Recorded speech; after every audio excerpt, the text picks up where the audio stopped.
नमस्कार. आपण पाहता थेट वार्ता आणि मी आहे राजेंद्र झेंडे. आजचा विषय अत्यंत महत्वाचा आहे. जगाच्या राजकारणात सुरू असलेल्या इराण इस्रायल संघर्षाचा परिणाम थेट भारतातील सामान्य नागरिकांवर होताना दिसत आहे.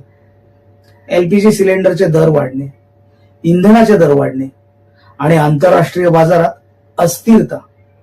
प्रश्न असा आहे की या सर्व परिस्थितीत भारताचे परराष्ट्र धोरण योग्य आहे का? सध्या मध्य पूर्वेत इराण आणि इस्रायल यांच्यातील तणावामुळे जागतिक राजकारण अस्थिर झाले आहे. या संघर्षात मोठ्या शक्तींचा अप्रत्यक्ष सहभाग आहे. उदाहरणार्थ युनायटेड स्टेट्स इस्रायलच्या बाजूने उभा आहे, तर रशिया आणि काही प्रमाणात चायना इराणशी जवळीक ठेवतात. या सर्व शक्तीच्या राजकारणात जगातील इंधन बाजार थेट प्रभावित होतो. भारत आपल्या गरजेच्या जवळपास 85% कच्चे तेल आयात करतो.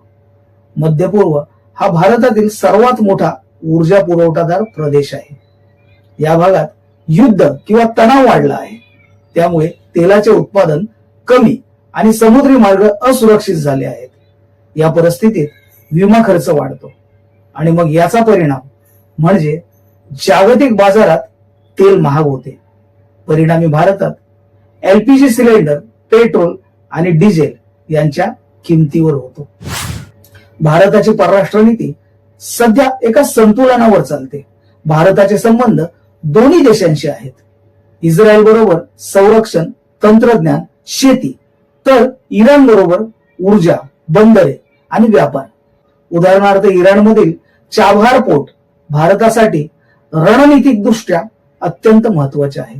त्याचवेळी इस्रायल भारताचा महत्वाचा संरक्षण भागीदार आहे.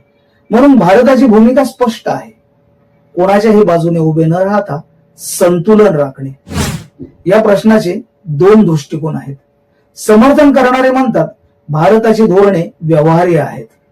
दोन्ही देशांशी संबंध ठेवून भारत स्वतःचे हित जपतो. तर विरोधक म्हणतात भारताने स्पष्ट भूमिका घ्यायला हवी. पण आंतरराष्ट्रीय राजकारणात भावनांपेक्षा राष्ट्रीय हित महत्वाचे असते. जंग से किसी का घर नहीं बसता दोस्तों, जंग से किसी का घर नहीं बसता दोस्तों, सियासत की आग में इंसान ही जलता है. दिसायला युद्ध दोन देशांमध्ये दिसतं, पण त्याची किंमत मात्र जगभरातील सामान्य नागरिक भरत असतात. भारतासाठी 3 गोष्टी महत्वाच्या आहेत. नंबर 1, ऊर्जा स्रोत विविध करणे. नंबर 2, नूतनीकरणीय ऊर्जा वाढवणे. नंबर 3, मजबूत परराष्ट्र संतुलन राखणे. जर भारताने हे साध्य केलं तर जागतिक संघर्षाचा परिणाम कमी करता येईल. इराण इस्रायल संघर्ष हा फक्त 2 देशांचा प्रश्न नाही, तो जागतिक अर्थव्यवस्था, ऊर्जा बाजार आणि सामान्य नागरिकांच्या आयुष्याशी जोडलेला आहे. सध्या भारत अत्यंत सावधपणे संतुलन राखण्याचा प्रयत्न करत आहे. पण अंतिम प्रश्न मात्र अजूनही उरतो. जगात युद्ध थांबेल का, की सामान्य माणूसच त्याची किंमत भरत राहील? तुम्हाला काय वाटते? भारताचे परराष्ट्र धोरण योग्य आहे का? कमेंटमध्ये तुमचं मत नक्की लिहा.